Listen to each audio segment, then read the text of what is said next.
Good afternoon. Welcome to French American TV. So I have today a very special guest, Jacquil Constant. He is in North Hollywood, if I understand well, and he is the executive director of the Haiti International Film Festival. And it's a pleasure to meet you online, although you cannot see me, but you will see me after the recording. And I wanted to first find out, how long have you been with the Haiti International Film Festival? Um, the film festival has been exist. This is our 10th year. I'm actually the founder of the film festival, Oh, and yeah, so I started in 2015. So it's 2025. almost 10 years. Almost 10 years. Wow. Has been an easy ride or a hard ride or a rocky ride? It's been adventurous. It's been a rocky ride, but it's been a labor of love. Just to show the Haitian community in different light that you don't get to see in mainstream. And that was the reason. Usually, most film festivals start out at tragedy. It was out of the earthquake, the Cannes Film Festival. They want to basically change the image of France after Germany took over Berlin. It was the Cold War festival. Most of the Pan African started after after the LA riots in the 90s. So most film festivals and most artists create art when they want to just kind of reclaim society and they want to show a different image of humanity. Okay, so most of the producers are in Hollywood or in Haiti.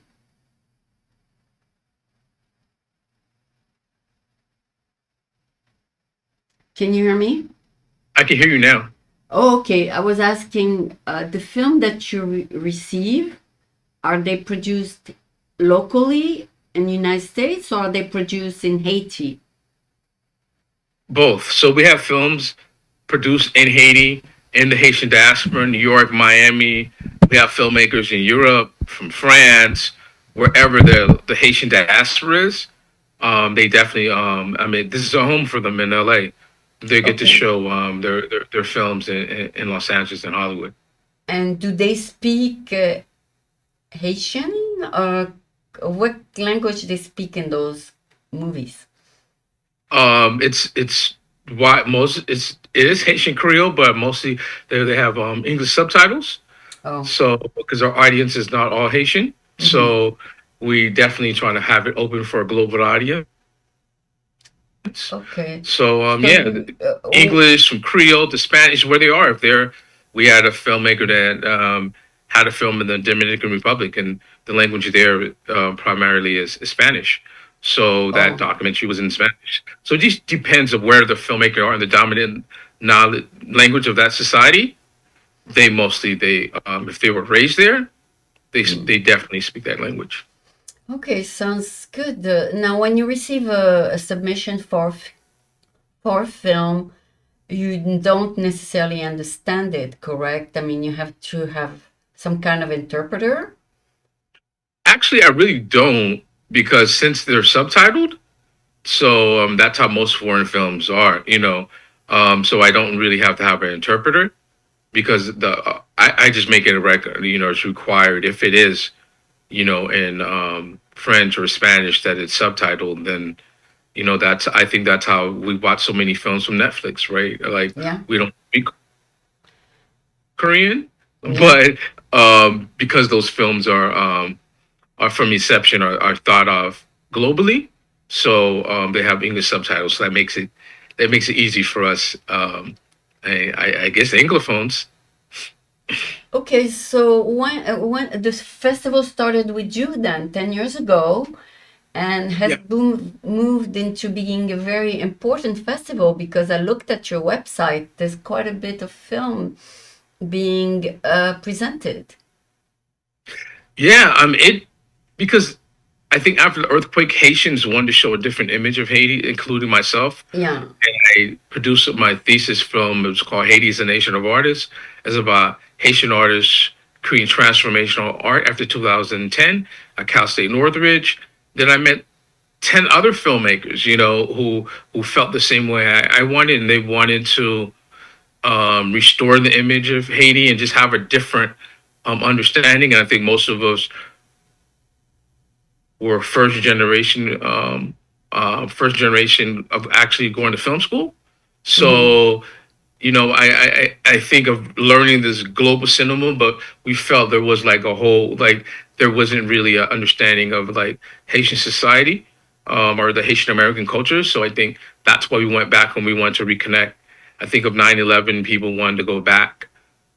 So I think it's very important when something happens is tragic that you have um, a memory, a new future, and I think it made us have a different relationship with Haiti because we went there and shot. And I have many friends of mine who are filmmakers who went back, or it was their first time going to Haiti. Mm. Um, so then I was like, it was bigger than my film when I met all these. They had a Haiti Film Festival in New York, I think in 2018, and meeting 20 other filmmakers. Like, whoa, we can have a film festival. So I just called some of my filmmaker And friends, and so we you did started your the own first one film at Cal before. State Northridge in 2015. Then the next year it's been at the Barnes Gallery Theater after that. Because if you want people to come from Hollywood, it has to be in the city. It could be in the suburbs. I think to have a proof of concept to show people it could happen.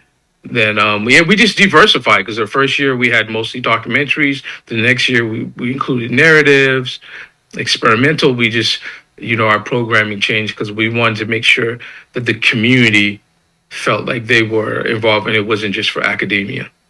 Okay, and you were born in United States? Yes, I was born in Brooklyn. Okay, that's what I heard at the beginning. I wasn't Yeah. sure. So the reason you were interested in doing this kind of festival is because there was one in New York.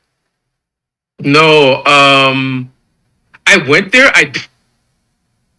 Did it before. So I did my film festival before I knew about the one in New York. I think they do theirs every 2 years, And but yours is every I was year? tired of it. Yeah, mine's every year, but Okay. theirs is I think they have theirs every 2 years. Oh, Um, mhm. what did you produce when you presented your own film? Oh, it's called Haiti's the Nation of Artists, and now it's a feature film. I premiered it at Cannes through Pavine Afrique. There was an initiative for filmmakers from the African diaspora. So I was able to showcase the film in 2022. But the year prior, I showed four films from the Haiti International Film Festival in 2021. And So you were selected as one of the film being presented? yes, to Pavilion Afrique. Yes. Oh, congratulations! Because I worked at the International San Francisco International Film Festival, and they don't accept like 90% of the film. They keep maybe a very small percentage of the film being entered because there are so many entries. I don't know if you get a lot of entries like that. I mean, we get entries, but I think since ours particularly to Haiti, either you're a Haitian filmmaker or a non-Haitian filmmaker, as long it shows a positive image of Haiti, Okay. or it's realistic. That's the films that we try to because we want to show like there's different. Because I think people just see these negative images and show Haitians with no agency. In our film festival, we want to show that there is agency in the community and just the beauty of the culture and just the diversity. Because I think a lot of people they have a very limited view of Haiti, Yeah. and being raised in LA, like every time there's an earthquake, that's what they equate the Haitian with whatever the new earthquake or whatever the new tragedy is, or essentially poverty porn. I Do you? I try to show a different I image. hope. I mean, you can get that on Channel 4 every night. you know, we try to get you something different at the Haiti International Film Festival. Wow, that's awesome. So you were lucky to be in North Hollywood when the last earthquake happened. Yeah, actually, the And not last earthquake, earthquake. fire. Sorry, fire. The fire, yeah, I was lucky too. Yeah.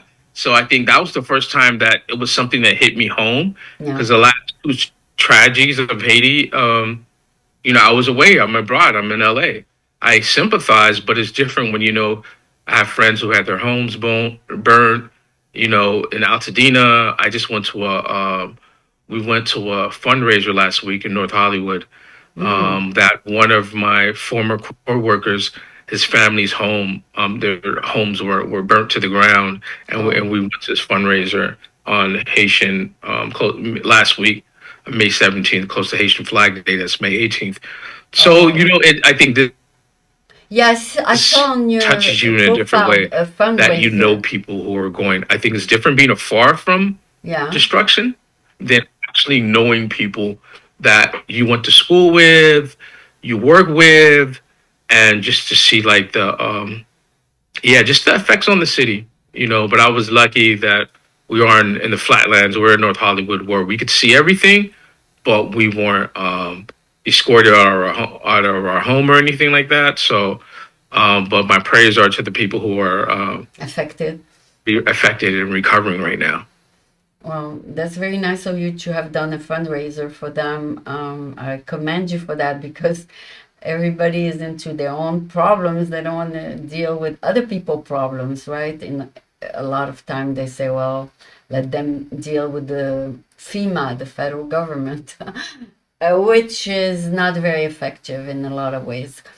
Now, to go back to your festival, you started with a few entries from your friends in New York. When you started the festival, Yes, how did you get the word out? social media, Facebook, Film Freeway it's an online um, website where everybody submits a lot of film festivals. You submit films, so that's how. And just going to like other film festival events, cultural events, and just letting people know that we have a film festival and we have posters. We get support from the city, other film organizations in LA, the small. The Chamber of Commerce, the Hollywood Chamber. I'm a member of the Hollywood Chamber of Commerce. Oh, So, yeah, business, nonprofit organizations. That's the way that I got the word out. My students. I teach at Pasadena City College, so some of my students. One of my students is the photographer for the film festival. I have another one is a virtual assistant. So yeah, it's who's in my community. You're gonna know I'm in the film festival. Either it's school, business, nonprofit. You know, yeah, it's something I'm passionate about. So wherever I'm around, I definitely bring up the Haiti International Film Festival. that's awesome. And your next one is in July? No, the next one is actually in August. So it's August 16th. August 2025. Yeah, 2025. So are you calling for entries or are you done with the entries? I'm done with the entries for now. Okay, So maybe for next year. Yeah. yeah, for next year, definitely for next year. Yeah, we got support from the LA Department of Cultural Affairs, Color of Congress. We got some grants from that, so that's really helpful, and it keeps us like being intentional with the work that we do. Um, Pasadena City College is very supportive of the film festival. How many Haitian do you? So from the students to the Small Business Development Center Yeah. at Pasadena City College, yeah, I just try to like find out with a film festival every year. You got to come up with a new theme. You got to get new partnerships.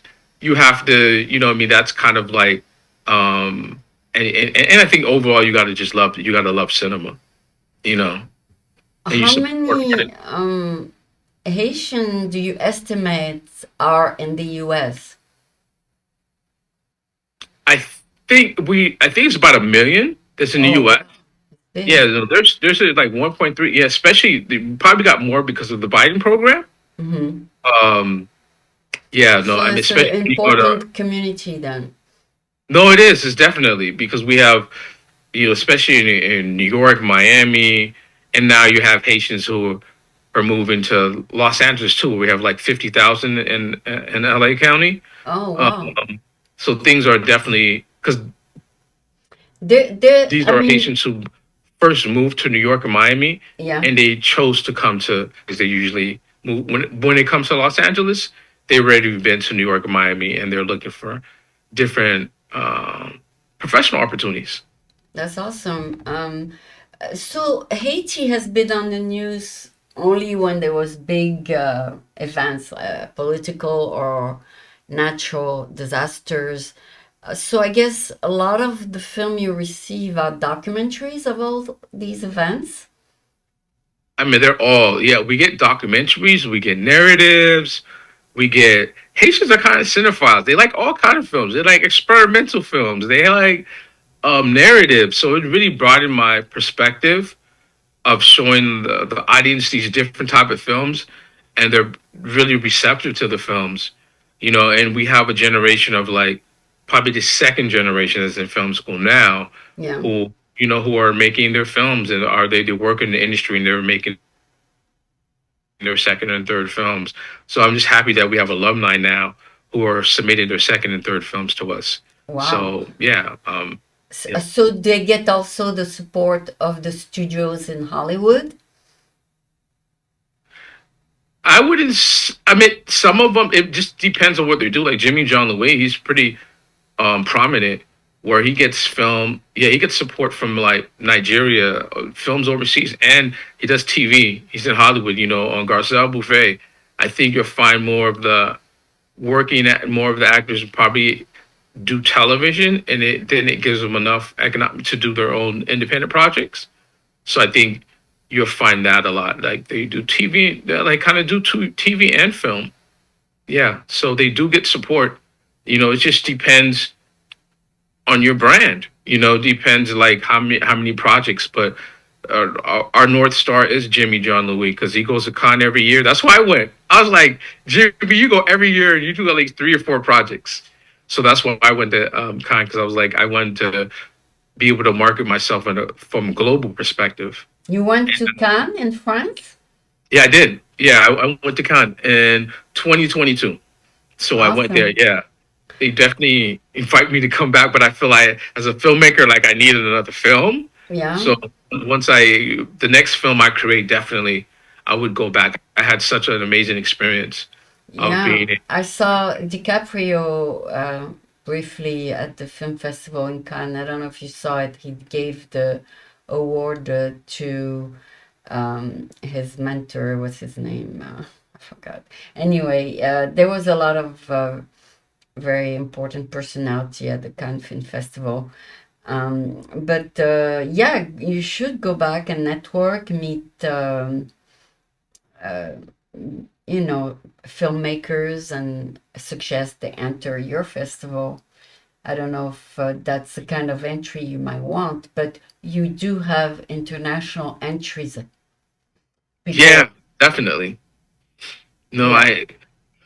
I think it's great. No, it's Oh, yeah, it was Robert De Niro. You saw that? Robert De Niro. Oh yeah, Robert De Niro is yeah, he's Yeah, yeah. he got the award for like a lifetime achievement. Lifetime, like I think Spike got it a couple years ago. De Niro. I mean, that's what I love about Con. Like they bring in the global community, and they make you feel like you belong. Hmm. They like come here next year, Monsieur. So I think it's just Americans. I think it's just a different culture. Um, but I think I've gotten. I went to Bikini Faso. That was my first French African film festival that I went and my mom, that was her graduation present. She's like, you want to go to Europe or go to Africa? So I went to Burkina Faso, then later went to France. Yeah, we actually showed my film Haiti's a Nation of Artists with the French students at Pasadena City College. So, I think you sounded French. There's definite appreciation of art and appreciation of culture and philosophy. So I think, yeah, it's probably I'm a film professor from having those influences. As a kid, like um, You had a lot of connections while you traveled. I mean, I'm sure it's going to build up as you move forward in that Oh, festival. definitely, because you now I'm getting to speak to like Italian producers and French producers who are very strategic and like make sure you put your film at another height. Like it was a kind of like keep that same level. Be selective of where you premiere your film because it keeps the value of it.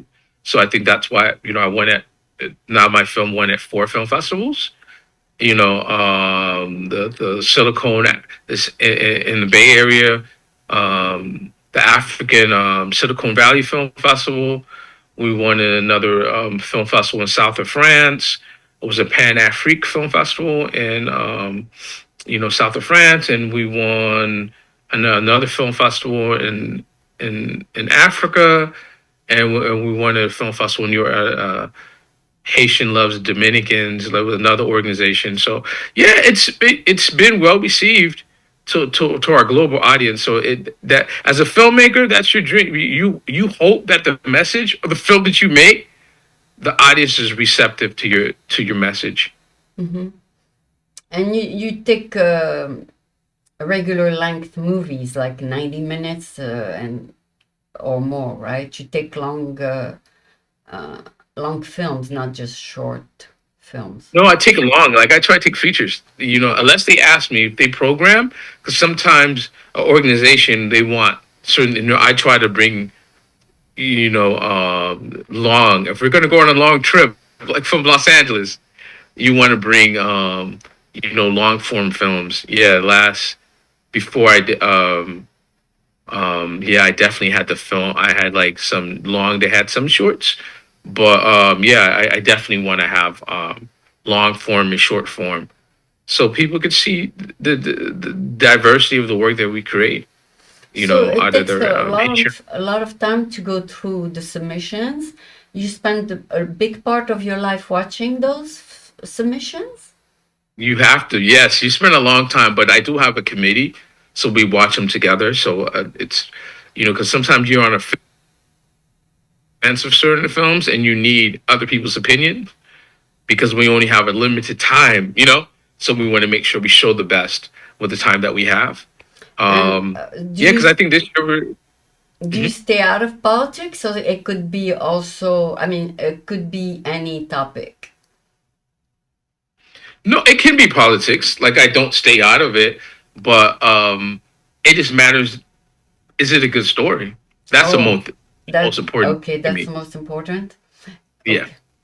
So, your committee is like a club. You meet once a month and you go through a few. I think you're a psychic, Aline.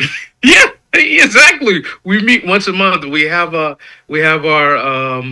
board meetings, and we start strategize how we're gonna build audience, how we're gonna raise money, how we're gonna bring visibility.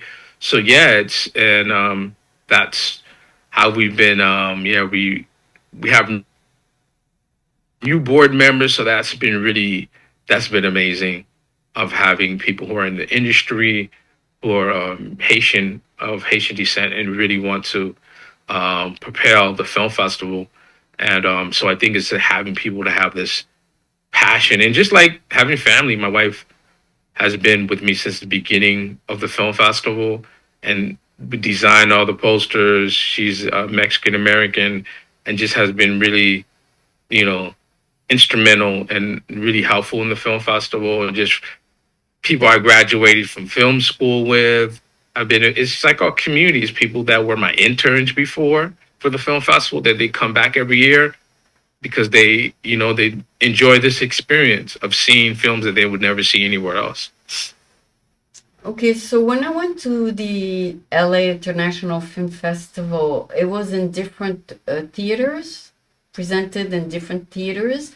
Do you have just one specific theater in LA or I or have one thing. Yeah, I always show at the Bonzo Gallery Theater, so which that's why one? I have it. I 16 for the day, unless I may have a screening somewhere else. Like if I have a screening at Pasadena City College, it's not.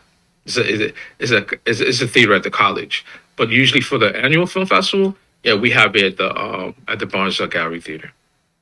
Oh, that's nice. Okay. And it goes on for a week? No, usually it's a day festival, and usually we would go the next week virtual. But I think we're just gonna have it this year, just gonna be just for the day, because we started like that.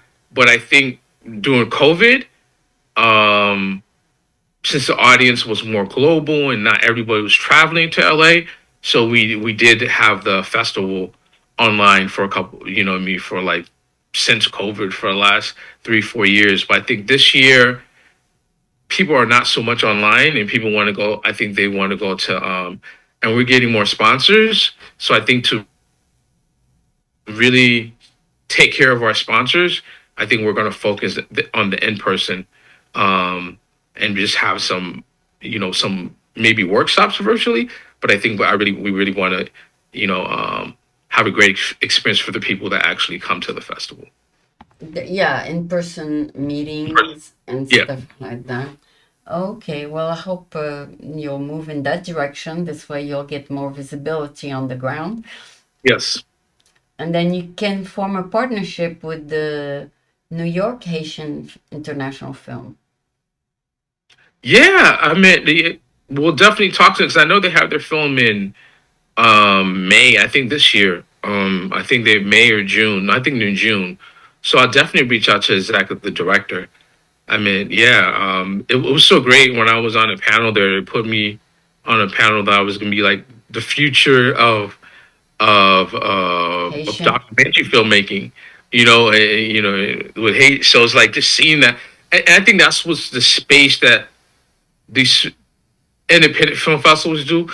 They see things before you even see them. Yeah. Because you're like making your first film. You're like the future. Like I'm trying to navigate, But no, it's great of getting support of these festivals. I mean, that's how myself as a filmmaker, and you learn when you go to these other film festivals. When you learn how they curate, how they put it together. So I think if you want to be the, a great programmer, you have to attend festivals too. I think it's important.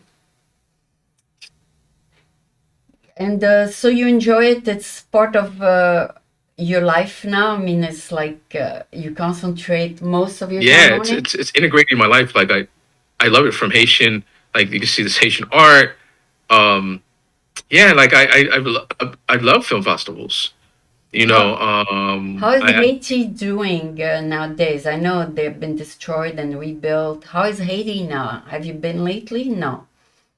I haven't. I hope to go next year. Okay.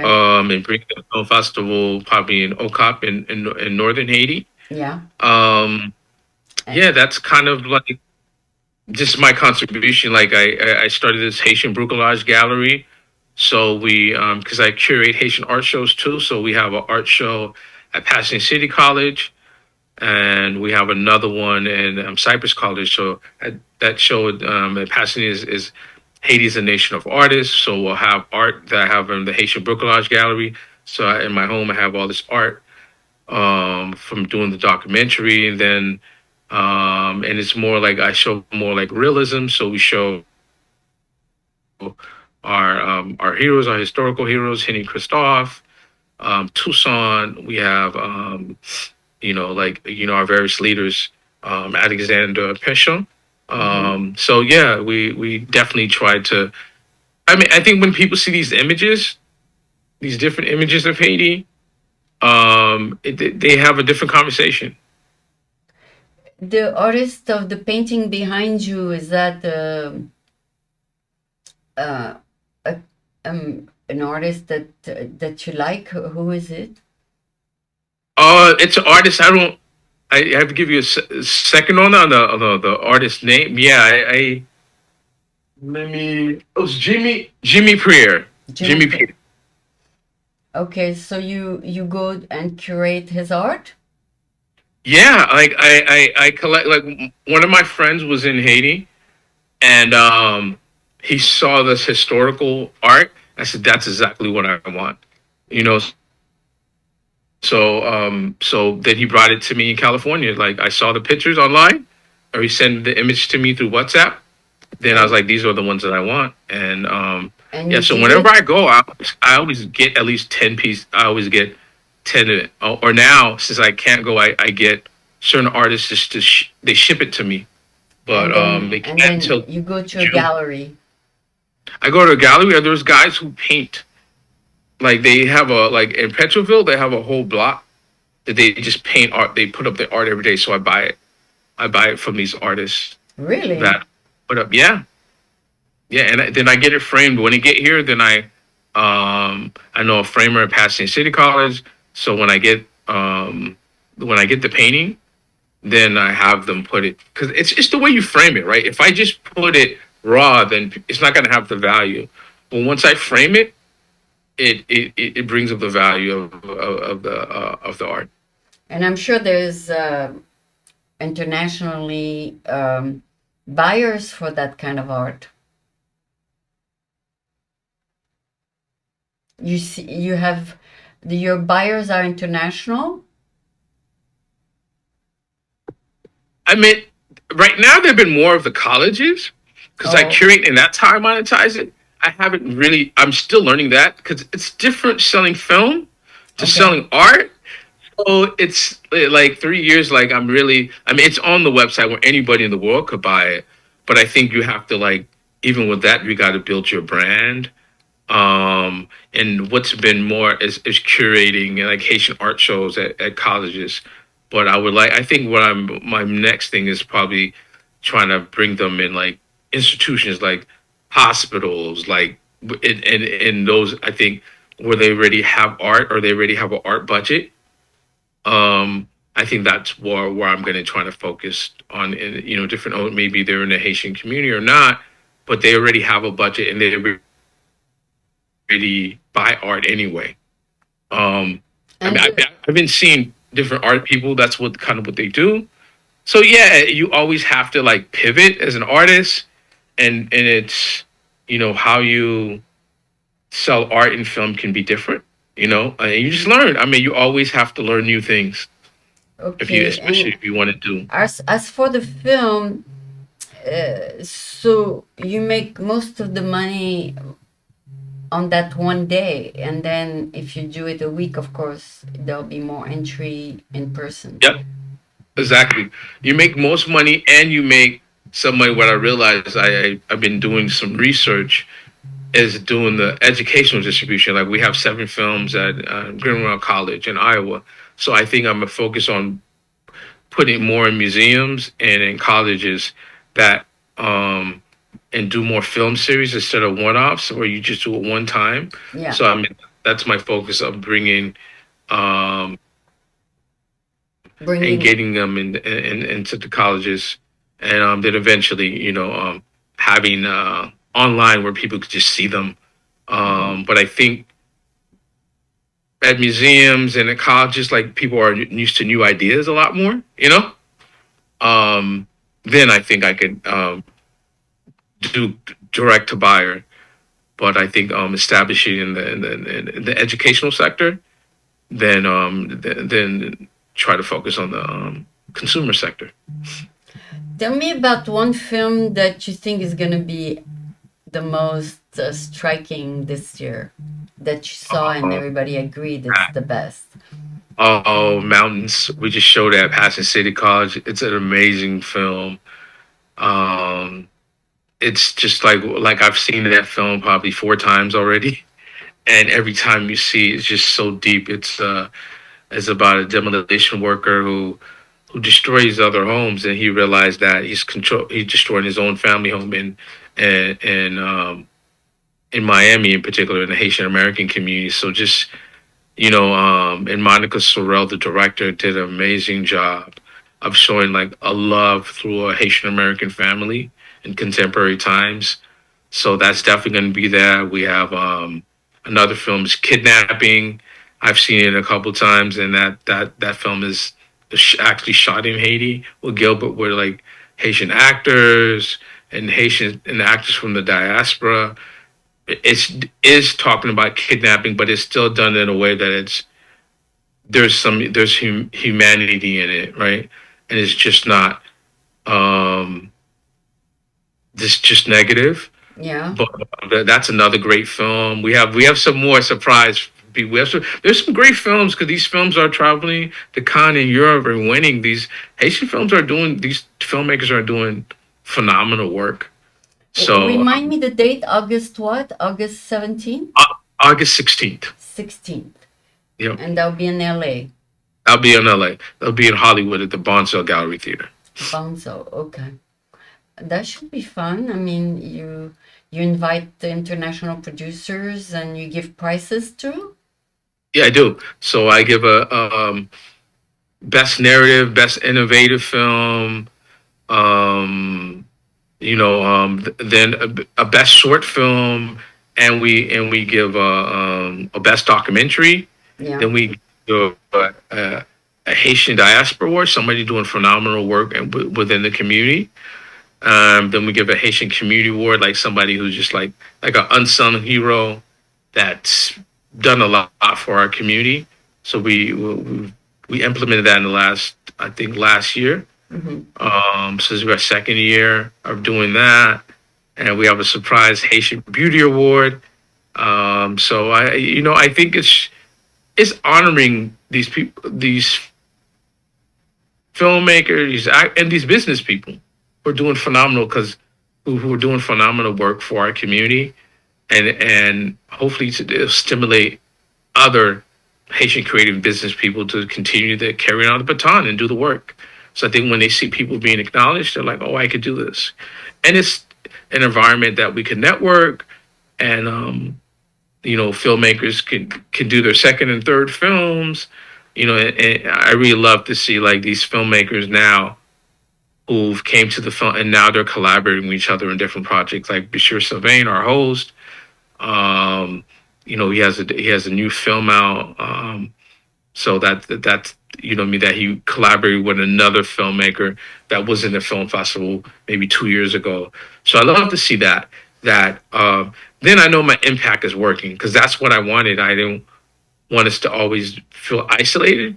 Working in these different studios because I met when I'm worked at Paramount, worked in the mailroom. I met different Haitians in different departments, but I didn't. Me. I think with the film festival is a way of having community be a place that was not competitive, and we can collaborate and make, and people just love Haiti. Either they're friends of Haiti or actual the Haitian diaspora, or just like sometimes our elders who they want to see nostalgic films. They haven't been to Haiti in 40 years, so they Wow. want to see something that reminds them of Haiti, and Do you that's have a why. lot of historical film, this history of Haiti, for example, that goes back centuries ago? Yes. So we do have historical. I mean, being a professor, we definitely have the historical and just the cultural aspect. Um, and even things that other Haitians don't get to see. There was one film called Roots, Yeah. uh, and it was about this son that was his dad was a Protestant preacher, so he was all against voodoo as a culture. But until he went to Benin and he saw a statue of Toussaint, and he was like, "How could this be negative when there's a picture of Toussaint, one of the revolutionaries from Haiti, that's in Benin in Africa?" Then he started looking at it differently from what he was taught by his dad, being a pastor. Um, and he started learning more about like Haitian voodoo. And yeah, so I mean, just like some of these filmmakers are having epiphanies. So yeah, and you have a French name, Constant. We, yes. So did you look up your genealogy and find out who was your grandfather? I have, I mean, I got it from the Haitian perspective, but I didn't. I see Benjamin Constant. I think he was like some like intellectual, but I never really went, yeah, because it showed, There's a you know, website, genealogy.org. I did.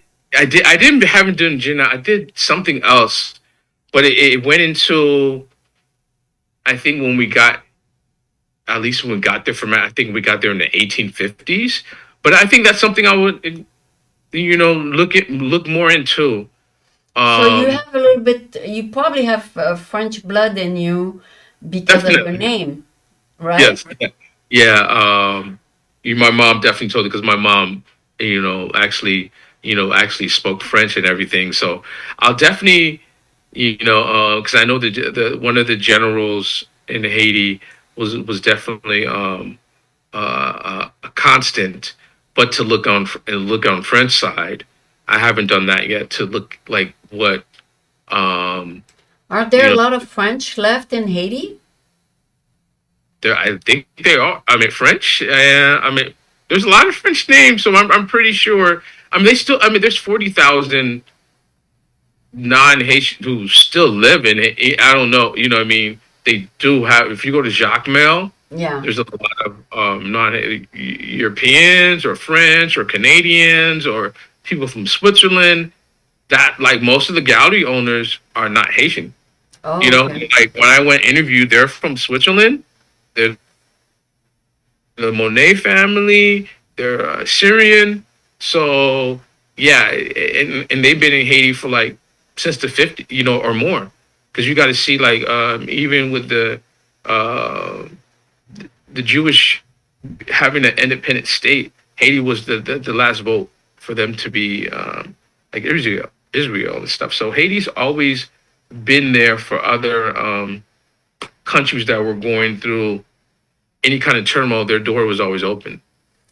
You Haiti know. now, because it has been rebuilt after the earthquake, has Mhm. probably a lot of construction company based in Haiti.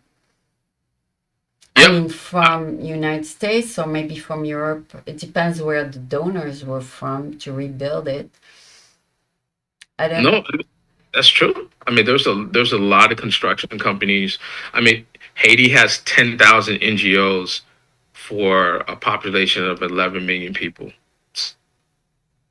So it just shows you like how many. I mean, that's why the rent is like in Port-au-Prince is super high. Or you a lot of Haitians don't like own the galleries because it's so expensive that foreign NGOs can spend like 4 or 5 thousand and live in a villa that Wow. you're regular. Because when I was there, I had to go rent an apartment, and it was like, it was like okay, this is Haiti, but the upper class who's They has a lot of went. economic power are Oh, not. You can go because to they went to tourists. yeah, they went to tourists. So a lot of that, or just like if you go to the higher in Petroville, the Haitian middle class and above, you can be. My wife is Mexican. You could be at certain of the supermarkets, and there'll be few people of color in there. It'll be Oh, all international. So I think how America looks at the Caribbeans and how the Caribbean is actually structured. You know what I mean? A lot of other cultures are they have their own private schools. I You know what I mean? know. That So when you it's went there, just different than the cost of living was super high when you went there, right? To like, did you buy very expensive food or there was some reasonably priced No, food? it wasn't. The food wasn't really. It was reasonably priced when I went there, Oh, and okay. I mean, but I mean, Okab, you know what I mean. I'm in a even for us like Heli is segregated in a way. Like you may stay in the black middle class area, right? Yeah. Then you don't stay where the affluent stay. So there's a very a different class dynamic Mm. that you have access to stuff according to your family name. Like that matters. Where in America is how much you make. I'm not saying it doesn't matter, but in Haiti and the Caribbean, those things, family name and class, um, Matter. it does matter. Oh, yeah, there's different levels because some went to school and some didn't, correct? Exactly. The Yep. educated and the non-educated. hmm Is education making progress there? I think they have to because it's online and It's in and French, everything that's right? happening for the earthquake. So if you talk to some of the educators, they're super innovative of going online and um, really making sure, because if you don't educate the next generation, then when you're going to get your citizens, I think school is really important. I mean, and we would love to like get our films into the schools. I think not getting our work into like the NGOs, because the NGOs, they're nonprofits who are like fighting for the same funding. So they're not really into like showcasing different narratives. So the education's in French and Haitian, or is it Oh, English? I think it's both. I mean, some of them have some English, but I think it's mostly. I mean, it's a it French. was It's a French. French colony. It's a French colony. I mean, you have some Creole. I mean, only Creole only got popular like in the '80s. It's recent, like '83. But everything, if you go to court, everything's official. It's still in French, and that's all the Caribbeans. Like you go to Jamaica, it's British English. It's not patois. You know, that's what the local people speak. You know what I mean? But not. I mean, when you go into government and school, and I mean, that's still they still operating within those laws of French colonial Yeah, system. everything that administrative is all in French. Like if you go Mhm. banks, hospitals, it's French. All of that. It's like in America, like everything's like English. English. Is English law, is English common law. So you're not, even when you're dealing with contracts, you're Yeah, doing it's all in British. French. It's all in French, or I think the middle class they end up speaking English because English is just a global language. Hmm. So if you're in business, you're gonna learn that. But I think for the longest, I think the French was like where the middle class was educated, even in other countries. It was always the language of the elites. I don't. What I mean, it was the language of The second language. Did second you language. did you ever um, get the Haitian nationality or just the American one? No, I just got. I tried. It never worked. My mom went. We went to the embassy in New York, and it just never. It never worked out because I wanted to do the dual citizenship. Yeah, it didn't work out. Okay. Yeah, it didn't work out. Yeah, I went to New York and did that. Then when I went to DC, yeah, I got my passport. I went through all the procedure, but it didn't work out. But you know, Even though your mother has a Haitian passport. no, she had permanent because she came here when she was a teenager. So I think Oh, she had permanent resident. So that's the one that she has. So I guess that is. It's not like a hate, but it's permanent resident. So okay. she And came she here in the became an American. Yeah, she's Haitian. I mean, she's like hate to her Haitian to the like my grandma actually became American citizen, but my mom never did. I think she still kept her Haitian. She had the permanent like She it's permanent. Yeah, she's a permanent resident, yeah. but she lives in the United States. No, my mom actually passed away. So she passed away in Port-au-Paix in Haiti. Oh, Um, sorry to hear that. So she was fairly young then. yeah, she was for in her 60, yeah, late like in her 60s. So yeah. Oh, that's too bad. Sorry to hear that. So anyway, at least she left a legacy, a beautiful son, and I don't know, she might have more children, Yeah, right? and she has three. I have three sisters. So Oh, yeah, she was able to lead and just always tell me just to show a positive image of Haiti. And yeah, I'm doing the screenplay about her, Dear Mama. So it's about a Haitian immigrant who leaves an abusive relationship in New York and raises in California. That's how I got to oh, LA. yeah, you can do some research on your family background and Yeah, I'm doing some research on that. Um, make a yeah, beautiful no, movie. so it's been and her passing away in Haiti, like she was like after she raises, she was like she always wanted to go home. She was that generation who were like, once you guys are raised and you guys are doing well in your careers, she always wanted to go back home. And she did.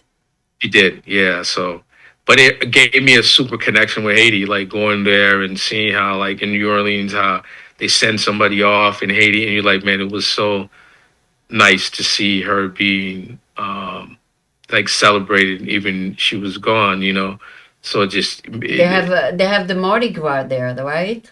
yeah, it's great. It's yeah, I and I went back and I because I didn't want that to be my last memory of Haiti, of my mom passing away. So I went to there was a Haitian tourism, and I was able to speak on a panel and go to OCOP, and I just wanted to have a different my last memory in Haiti.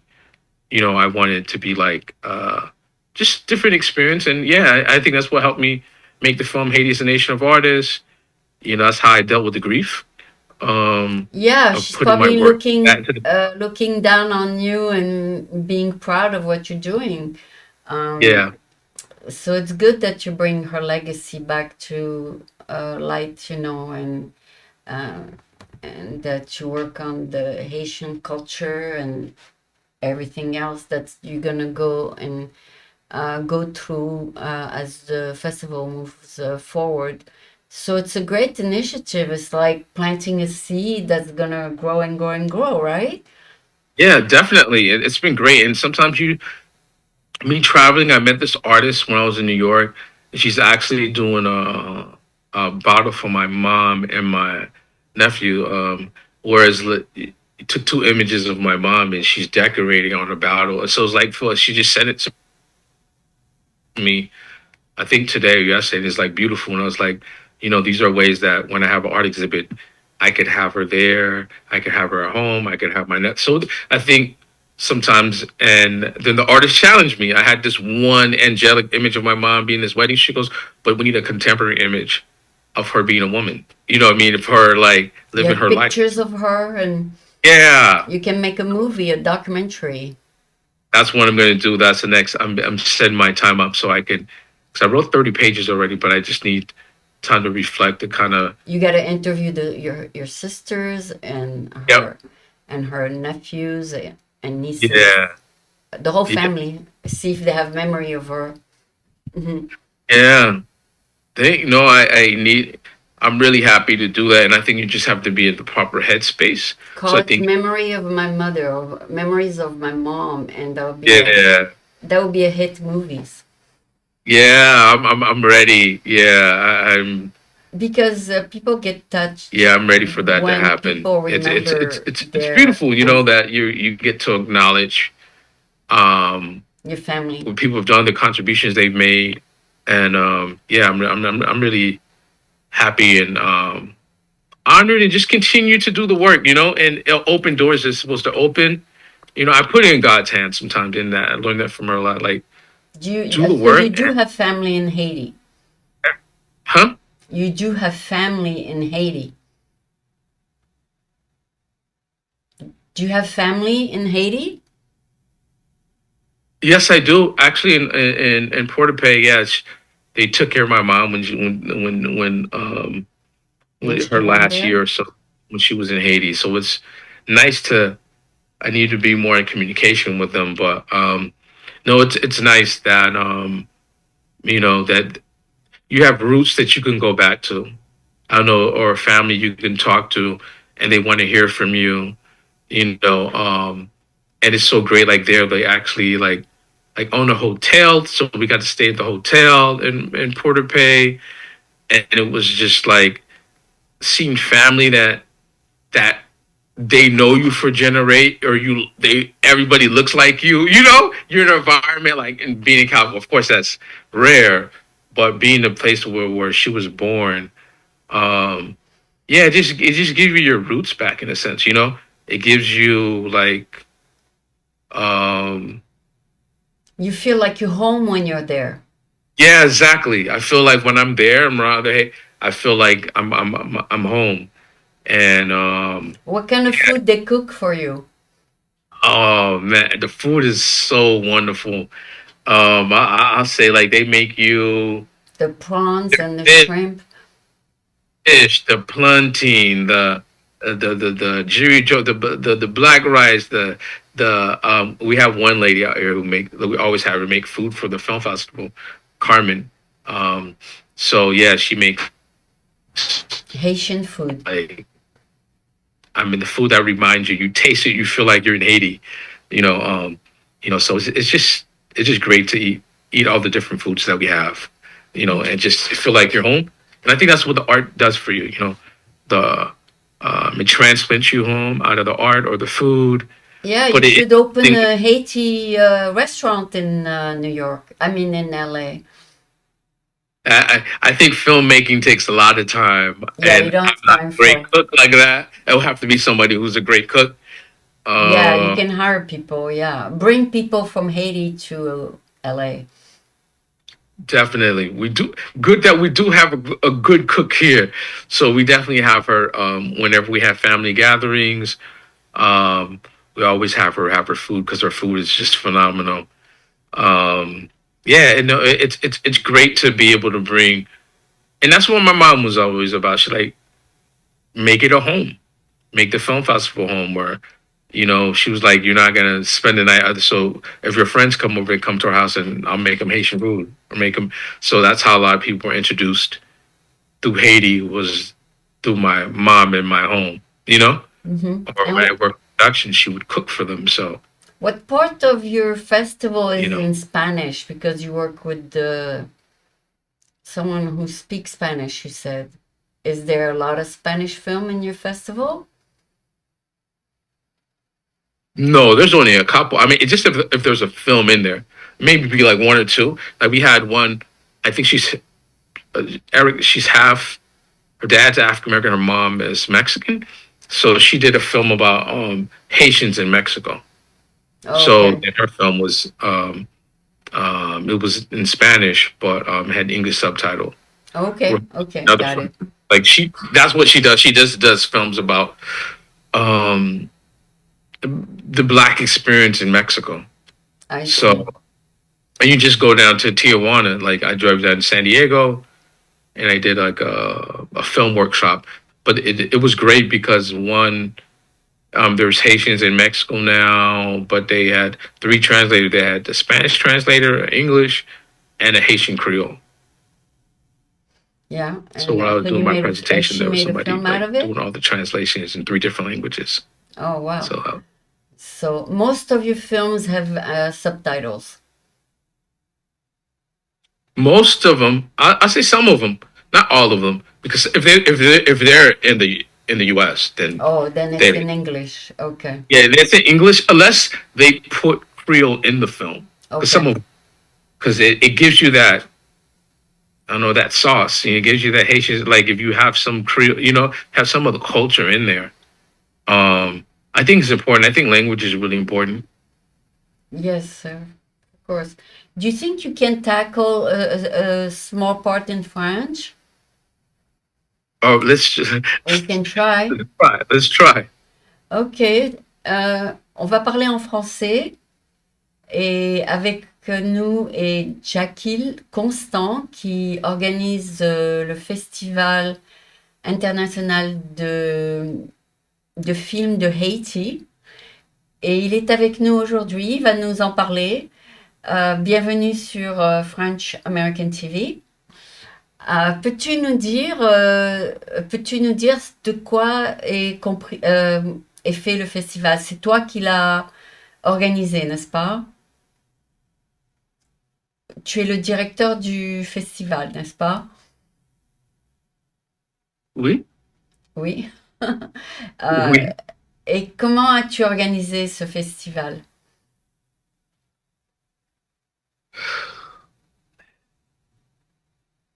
Yeah, that's gonna be hard. I can understand it in English, like when you said it. How do you organize the film festival? But for me to say it in French, It's too yeah, tough.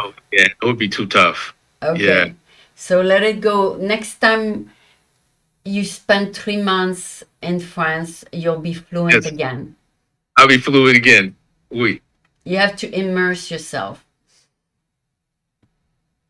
you in the, do. I mean, with language and culture, you yeah, have you to have to immerse immerse yourself. in the language for 3 months and then you become fluent. Yeah, Yeah, it's a expensive immersion because you have to spend time there. Uh, that's true. And and that the costs. U.S. and Southern California, Northern California is very expensive. So yeah, But you can go to a southern France city where it's not as expensive, maybe as Paris, and live there for 3 months so you can get the hang of the French language. Yeah. But if you go to Haiti, you learn mostly Creole, correct? No, I mean, it doesn't matter who you're around, right? If the higher social, they're gonna speak French, right? It just depends of where. I mean, if they're multilingual, it's not just like they speak Spanish, they speak French, they speak Haitian Creole. That's how my mom, my grandma, like they speak French and Spanish. So it just matters where you are. But yeah, it's the Caribbean's a little different. They are multilingual. So Okay, so you when would you have, went there, you met some French people too. yeah. When I went to Haiti, I mean, who runs the Center of the Art? It's a French lady, Oh, you know, okay. in Petroville. You know what I mean? The galleries. I'm saying that when you get to the business and the like, then of course there's people from around the world who um who live in Haiti who may send their kids to school in Switzerland, but they come back because Yeah. what they're able to have in Haiti, they're able to have a hotel, a gas station. Like for them, Haiti's not bad. Like they're able to do more than they could do in their country Yeah. because And then economically after they're 3 years, they go back to Switzerland or after they do their contract. no. I mean, they live there. Like Oh, I'm they saying, people permanently? permanently Oh, okay. because their money goes so much. Like me shooting my film in Haiti, it goes so much further than if you Oh, shoot in the U.S. In the U.S., you know the unions and all that. You don't have that, and I mean, it's not good for everybody. But I'm just saying, if you're well off, your money goes a lot further overseas than oh it'll yeah. go. Did you hear about the new administration trying to give tariffs on foreign produced film? I mean, did you hear about that? They say if it's produced overseas, then we're gonna tax them more heavily than if it's produced in the United States. Did you hear about that 2 weeks I ago? haven't heard about that. Yeah, I mean, they're trying to do everything to nationalize everything and make everything, but He wants to bring filmmakers back in the US. I I, I don't know how long that's going to be able to work because film is such a global industry. Yeah, And how are you going to be able to stop people from going other places? yeah. And They most of the they filmmakers, don't like when want they don't I went want to film the festival local studios and like Paramount or the big studios to go and hire cheap labor overseas. That's the idea. that's Netflix. That's all these big. That's what they do. They even make it now like they don't want to have the international or the global filmmaker there that can make a film in Africa and make a film like no, you just make the Yeah, film in exactly. Nigeria So he's or you can trying. make it in the U.S. So Yeah, they can control because they don't have to pay him the same if the film's done yeah, exactly. So he's or it's trying done. to reverse that tendency to go overseas to produce. So I don't think he's gonna succeed. I don't think so. It's too. I think film is too much of a global medium for you to. Uh, you can't stop people from traveling. I'm sorry. That's one thing you can't stop people from enjoying culture. Yeah, Yeah, film those I don't care film is an what art. kind of law you try to pass. Yeah, artists Um, don't care about people want nationalities. to have They Yeah. So yeah, yeah. People want to go.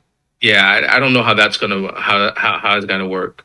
That you could put a tariff 50%, but that's gonna be it's only gonna hurt big American companies.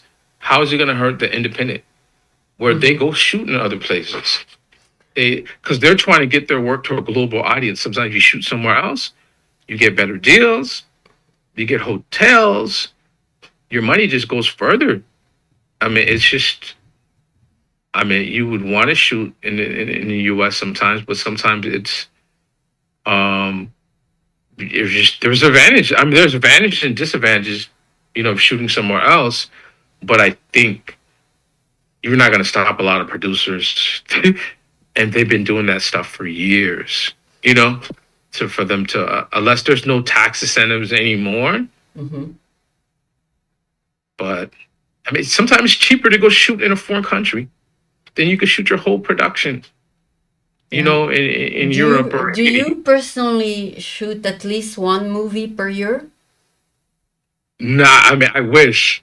I mean, the documentary it took us 10 years to do, but I shoot other projects. But I shoot something all the time. You know what I mean? They're probably shorter form. Like I have the one I want to do another project about my mom. That's a feature. Features just take more. Documentaries you can piecemeal, shoot, edit, raise money. But narratives, you can't do that. You have to have all the money together. You have to have the money for the actors, for the distribution, for the promotion. So I think you find more people, women, and people who can do documentaries and do them over time. But I think narratives, yeah, you have to have that budget and you have to be able to get the film out pretty quick. Yeah, so this is all a matter of money, right? In the end, how many people you Unless you're can getting funded afford? like outside the US, you're getting funded by the government, like in Latin America or in Europe, then that's different. You're just getting funded. You're getting funded through the Exactly. government. In France, the government funds movies. That's what I mean. Here, it's mostly private Private. equity. Private. It's mostly private, so you have to make your money back to make your next film. So you have a different pressure than what you have in Europe and other countries. So I just depends. I think that's why the nonprofit is our way of like finding different funding for cultural projects that maybe you would not find in industry. Hmm. So you gotta, and I think that's the thing of like when you go to Europe and you see that, it allows you to look at America in a different light because you're like, no, there are different ways of like funding. When you go to different countries, yeah, you get influenced and you start seeing, oh, there's other ways to, make an impact. So your next trip is planned to Haiti next year? Yeah, I'm planning 2026, hopefully in June, and or definitely I want to go to uh, I know somebody that runs the Haiti Tech Summit. They're in Ghana. So yeah, I want to go to Africa or Haiti. I feel like the last four, I haven't been able to really move, or go to Africa or go to Haiti. I would like to do that um, next year, 2026.